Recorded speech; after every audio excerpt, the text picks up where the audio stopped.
Hello friends and welcome back to the first edition of the revision series of the JIGL subject. So friends, before we start on the revision series itself, I'm referring to notes created by me for this purpose. And if you wish to access these notes or even the case law sheets that I've created with the topic, the case law, what the decision that was held in each case law over here, then kindly follow the instructions in the description below and you will be able to get the access to the same. So let's start with our revision itself. Okay, friends, so we're starting out with chapter number 8, and that is your evidence law. So, with respect to evidence law, just a small note to make. Earlier, it was known as the Evidence Act, and currently, it is known as the Bharatiya Sakshya Adhiniyam, the BSA. Okay, and we'll go into the definition of evidence, what type of evidence should be accepted, etc. And for this, let's try to understand one very simple thing. With respect to evidence law, we require to understand a very simple concept. You see, whether it is civil proceedings or whether it is criminal proceedings, we have to give evidence to prove the fact. Okay, so can you understand how I use the word fact over here? So everything with respect to civil or criminal matters are nothing other than a set of facts. Okay, so now that we've understood that it's a set of facts, these facts will have to be proved. This is the essential element of evidence law. Now, how much or how many of these facts have to be proved with respect to civil law? The answer is there is a sentence known as on the basis of preponderance of probability. Okay, and for criminal cases, the facts have to be proved beyond a reasonable doubt.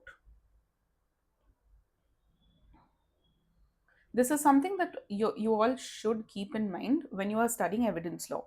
What is evidence law? It is evidence which requires to be proved. But we will never use the word evidence, we will use the word as facts. These facts have to be proved in a court of law, and for civil matters, a probability itself will end up with punishment. Whereas for criminal cases, you have to prove beyond a reasonable doubt that that person has committed the crime. What does this mean? Basically, it's like saying that if there is even a 70%, even if there is a 70% chance of a violation of a civil legal right, then the court will still impose a punishment. But with respect to criminal cases, you might have to prove 99.9% that that person committed that offense. So the level of facts to be proved is higher with respect to criminal cases as compared to civil matters. That is what this means. Okay. Now let's say, for example, that we are taking the case of a criminal case. Now in a criminal case, and this applies to both civil and criminal. Okay. So in a criminal case, what needs to be understood is that certain facts, okay, they might be logical. They might be logical or they might be illogical.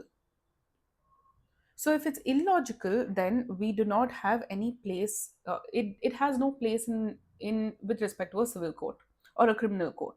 But if a fact is logical, then we will say that it needs to be either relevant or it should be irrelevant.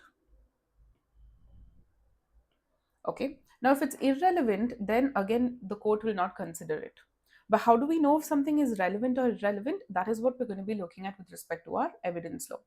Now, even though a fact is relevant, it might also still require to be admissible in a court of law, or it can be inadmissible. Okay, so if it's logical, it can be relevant or irrelevant. If it is relevant also, it can be admissible or inadmissible. If it is inadmissible, again, the court will not accept it. But only if it is admissible, the court can give a judgment based on the same. Do you think it is possible for a judge to convict a person of a crime without seeing the evidence, without seeing evidence which is logical, relevant, and admissible? Okay, so when we're looking at evidence law, we have to consider these facts. Ultimately, it's a set of facts which will have to be logical, relevant, and admissible before a court can pass a judgment on the same. Now, if you have to break down the types of facts itself, we can we can break down the types of facts in two parts. They can be physical facts or they can be psychological facts. In the sense that physical facts are usually what is sensed by the people using our hand, or if we've heard something, if we've seen something, then the person who has seen that thing can come and give an evidence. The person who has smelt that thing can come and give an evidence simply because they perceived it using their five senses. But you see, it's not only the five senses that something felt by the five senses that amount to an evidence. Even psychological beliefs can end up being a evidence. Okay, so these are the two types of facts that we look at with respect to our evidence law. And when we come down to the concept of evidence itself, you have to try and understand that facts eventually become evidence. How do facts become evidence? If they become logical, relevant, and admissible.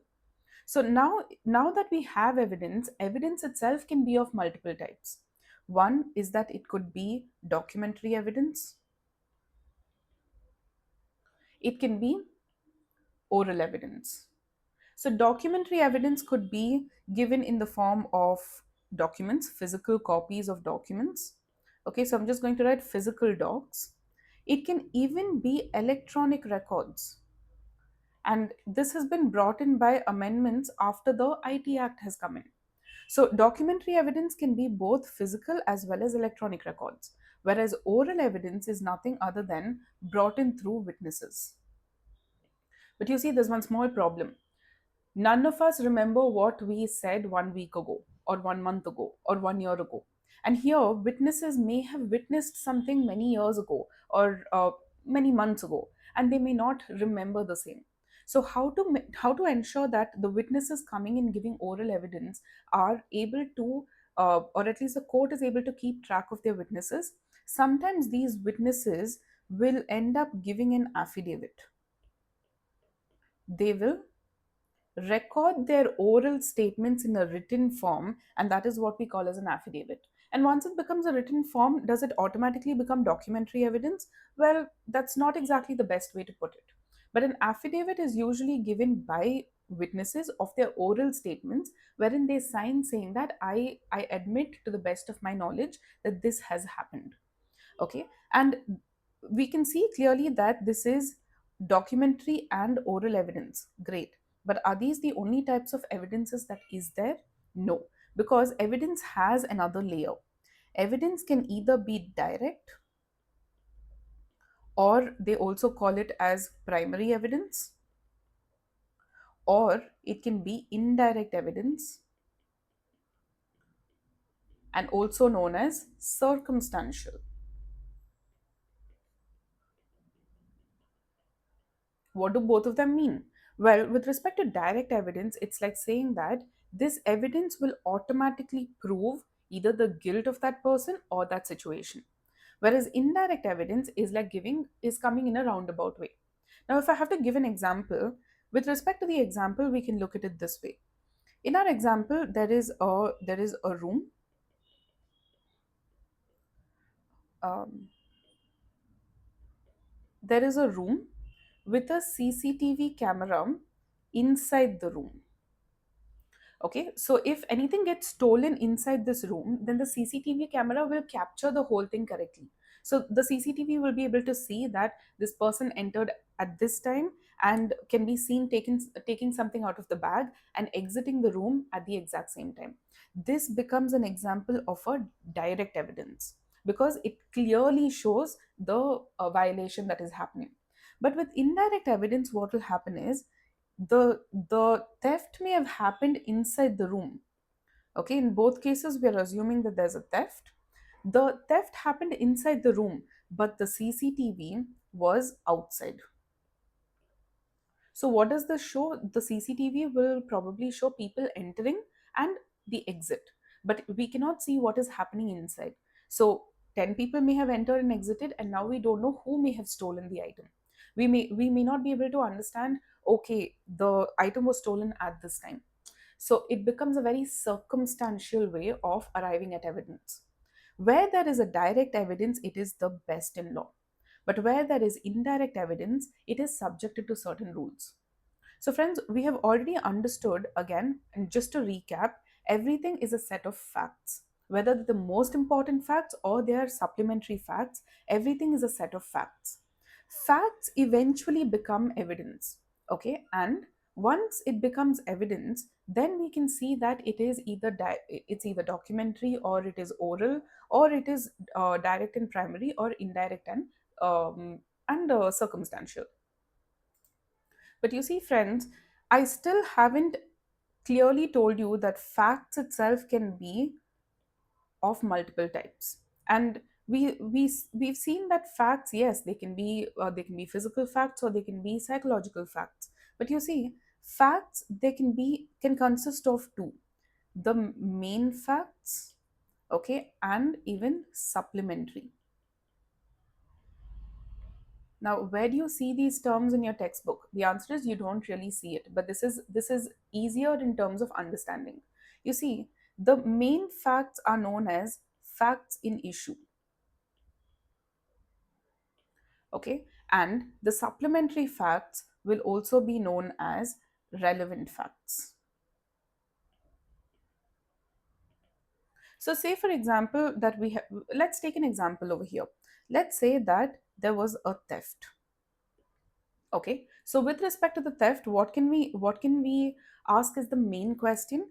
The question is whether Arun stole the diamond chain.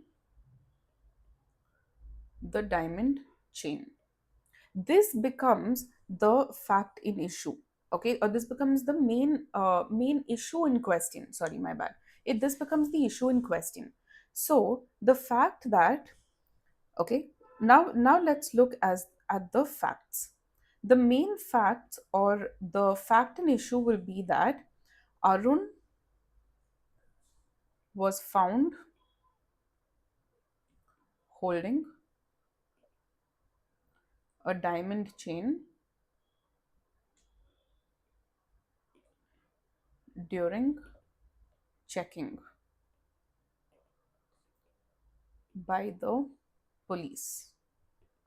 So the police came and they checked Arun's bag and they found the diamond chain over there. This becomes the main fact and issue.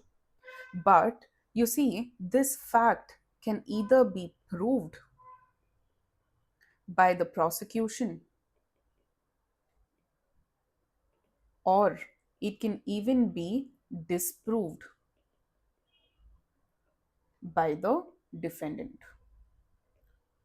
So, what do you think? What do you think the prosecution will say? Your Honor, the police came to check Arun's bag, and then in Arun's bag they found the diamond chain, and hence Arun was the one who stole the diamond chain.